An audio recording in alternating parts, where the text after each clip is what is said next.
All right, this is the aftercooler from our 2006 Cummins QSB 425 horsepower. It has 480 hours on it, I think, right now. This is the first time this was ever taken apart. This boat was a freshwater boat until 2023. And I didn't get to take the aftercooler off until just this fall 2024, October 2024. I will say that I had installed a flush system, and every time we ran the boat I flushed out the engines. But I just wanted to give it a few tips that I ran across to help me when I was taking it out. One, it's a lot heavier than I thought it was. Reaching over for the port side was not the easiest, but it came out. So to take it out, you know, and I'm not gonna have a video of that because you probably know how to do it anyway, but I took out, let's see, I disconnected all, like the fuel cooler. I disconnected the fuel cooler, got that out of the way. The other, any of the water lines from the water pump, from the top cap to the bottom cap. And then I did the air lines from the turbo, and I left this final line on last, and I took this bracket out last because I didn't want the aftercooler dropping. So once I was all set, I did that bracket, and then I went to this hose. And as far as the hoses go, you know, they've been on there for a long time. And I know we've all used a screwdriver to stick in between the hose and the fitting and try and open it up. You know what? Get a set of hooks. They make hooks that are perfect for that. You can scoot them around. And I did that, and it really helped out a lot. The other thing I did before I took the caps off, I took the aftercoolers home and I filled the water side of it with this product, Rid Lime. It's pretty amazing stuff, and this is not a product endorsement. I don't get money for it, but it's pretty amazing stuff. You can put a clamshell in your hand, so to speak, and pour some Rid Lime on it. It will dissolve the clamshell, it will not burn your hand. It's pretty amazing. So when I put it in, I actually had my ear, I filled it up from the bottom cap. I went through, I had a hose on here, filled it up until it came out the top cap, and I just sat there and I could actually listen to it, and you could hear it sizzling. So it was pretty good. Now, once that was done and I flushed it out, then I took the caps off and I had to get the core out. So the core, you can see the core sticks up above the housing about half an inch. Same with the bottom, it's out about half an inch. And it was tight.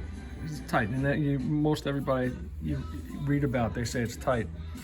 So what I did was I just took some wood and I sat the wood on either side of the base here. Hold on a second, I'll lay this down. I'll just get that.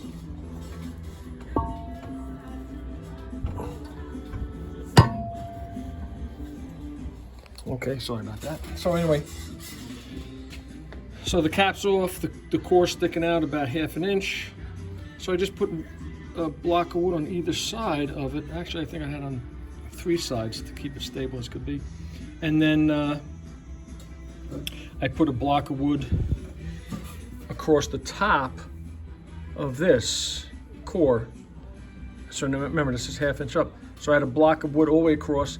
I took a nice mallet and hit this down. I had to give it a couple of good whacks. Then started moving, got it down flush. And then I actually had to just turn the wood up on end and stick it just on the lip. And I'd hit here, and then I'd move here and go back and forth, go all the way around. And I drove it down. But as you're driving it down, I didn't want to drive it. I was doing this on a concrete floor. So I also had a piece of wood underneath that when the core was out, when I couldn't go any lower, it would hit the piece of wood. And that worked out real well. So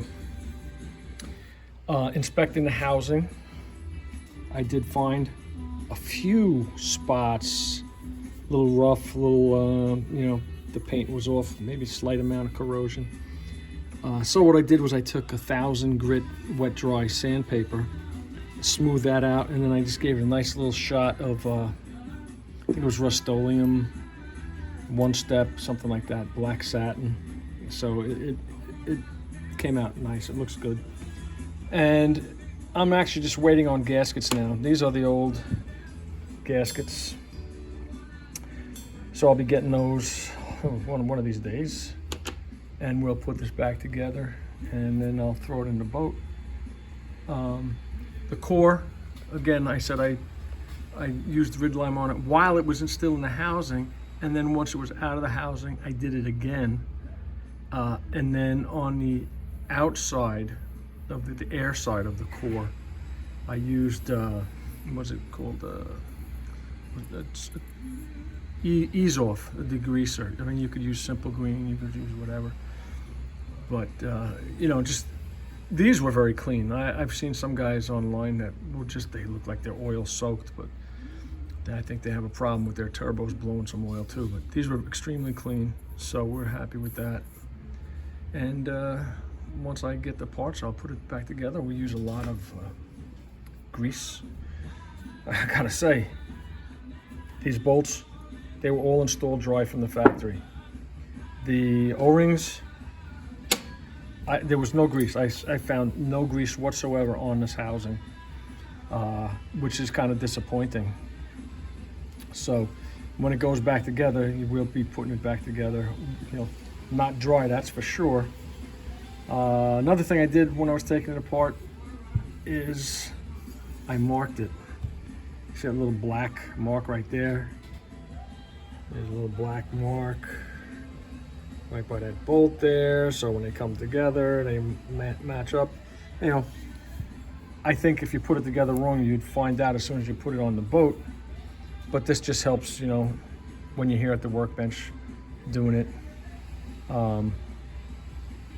So fingers crossed we get some parts soon. Actually, a friend of mine said he had some and he was going to send me them, but we're still waiting on that. So hopefully that comes through. And it's what is it, November 10th. I'm already waiting to get back in the water. I missed it already, but of course we won't be until May now. We have our first freeze warning tonight. But overall, I'm pretty happy with how clean all the stuff is. And if you use rid lime, you can use salt away, I guess would work.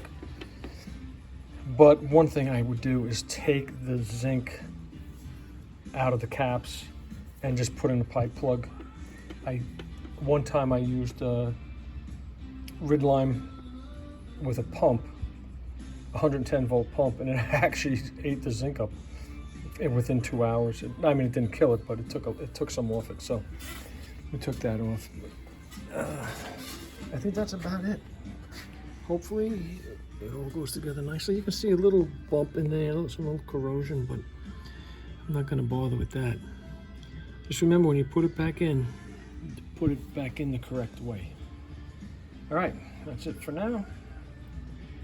Put it together when I get the parts.